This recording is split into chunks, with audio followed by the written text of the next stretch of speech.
తిథి అంటే వేద సమయ గణితము ప్రకారము చంద్రమాసములో ఒక రోజును తిథి అంటారు. ప్రతి చాంద్రమాసములో 30 తిథులు ఉంటాయి.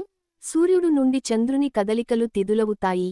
ఉదాహరణకు సూర్యుడు చంద్రుడు కలిసి ఉంటే అమావాస్య, అదే సూర్యచంద్రులు ఒకరికి ఒకరు సమాన దూరములో ఉంటే పౌర్ణమి అవుతుంది. శాస్త్రీయముగా సూర్యుడు, చంద్రుణ్ణి కలుపుతూ ఉన్న అక్షాంశ కోణము 12 డిగ్రీలు పెరగడానికి పట్టే కాలాన్ని తిథి అనవచ్చు. తిథులు సూర్యోదయమున ప్రారంభము కావు, సూర్యాస్తమయానికి ముగియవు. రోజులోని ఏ వేళలలో అయినా మొదలయ్యి అంతమయ్యే అవకాశము ఉంది. ఒక్కొక్క తిథి దాదాపు 19 నుండి 26 గంటల సమయము ఉంటుంది.